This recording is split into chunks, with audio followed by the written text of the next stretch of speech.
Today we are featuring a gluten-free crust, which happens to be ridiculously delicious, that goes with our quiche. It's going to be a broccoli and feta cheese quiche.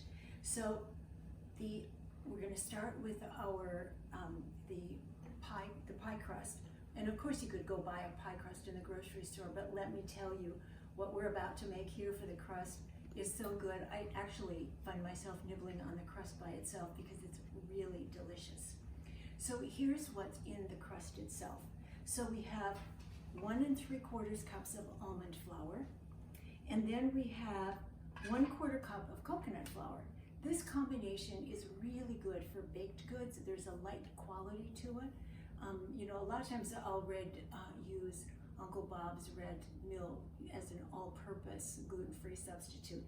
But this combination of mostly almond flour and a little coconut flour is dynamite. Then we have eggs that are just 2 eggs that I've whipped up. We have 4 tablespoons or 1/4 cup of butter. We have a teaspoon of rosemary, fresh from the garden. And then we have the usual spices. We have our salt. We have garlic powder, onion powder. That's it. Pretty simple, actually. So we're going to put all these together. I'm going to do the dry ingredients first.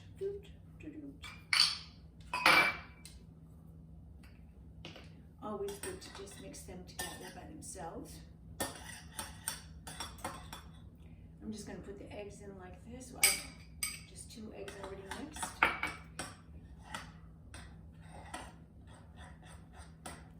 The trick is, what makes it really taste so good is the butter.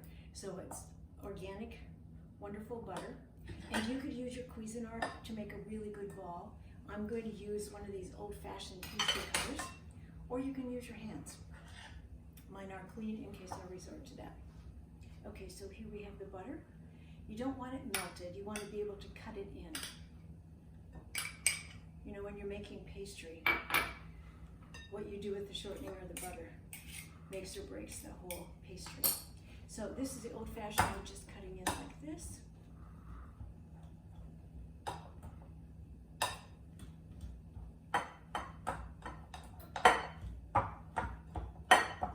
And just getting everything mixed together. This was around long before the days of Cuisinart. I don't know that you have one in your arsenal, but it's good to have on hand. If you're a pastry chef, you probably have this. Growing up in Wisconsin, we made a lot of pies, a lot of good pastry. So it's pretty well mixed in. So then we're going to just pat it into the pan. We're not going to use a rolling pin. It's a little moist for that. So we're just going to pat it around the pan, and then with our fingers we're going to shape it into a most delicious quiche crust.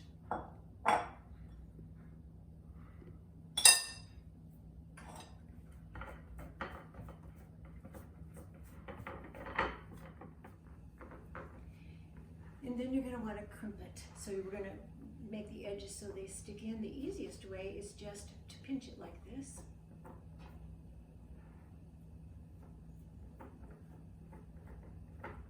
So, pretty easy.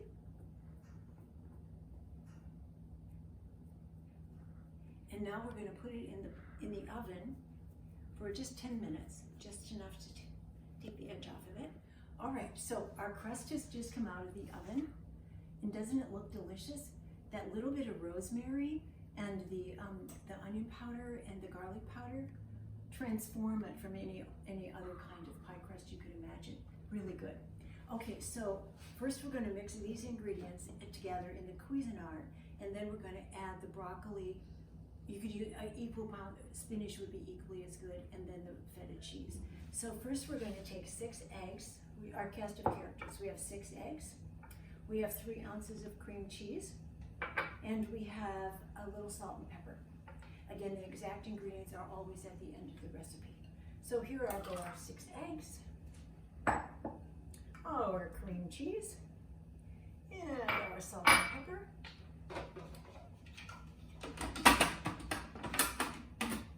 And plug your ears for just a minute. All right, so that didn't take long. And we have our filling all ready to go in the pie. So here we go. Uh-oh.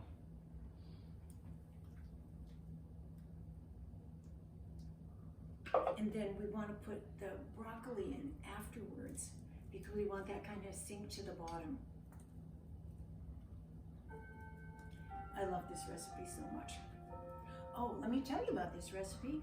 It's compliments of Jen Aguirre, who is a friend and a former patient of mine, and who I'm very, very proud of because she just finished getting her master's degree in nutrition, and she's now a registered dietitian from a really tough school. So I'm very proud of her. So this recipe is from Jen, one of Jen's concoctions. That looks great. And then we're just going to top it with feta cheese.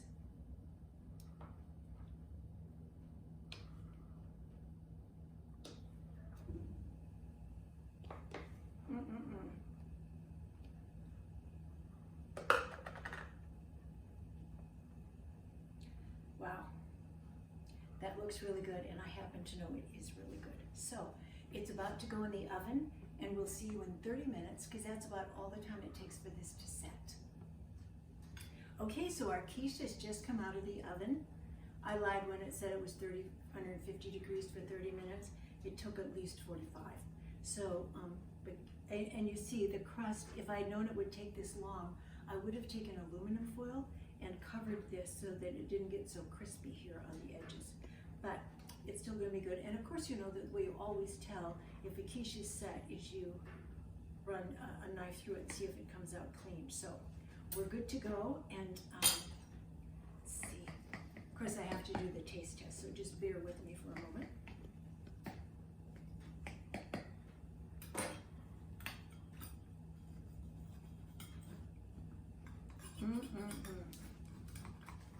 Now, when would you serve this? Lots of times. You know, it's ideal for a ladies' luncheon. It's good for a brunch. Good for Sunday night dinners. It's a little, so it's nice and thick, and it's got, as I said, you could use spinach or probably any vegetable, but this today has broccoli in it, and then has the feta cheese on top, and it has this killer good crust. So.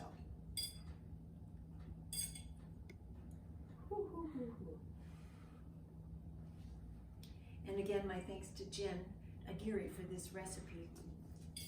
She concocted as part of her, I don't know if it was part of her degree program or not, but I'm so proud that she is now a registered dietitian. And I think we'll be coming out with her own YouTube channel before very long. Oh my God.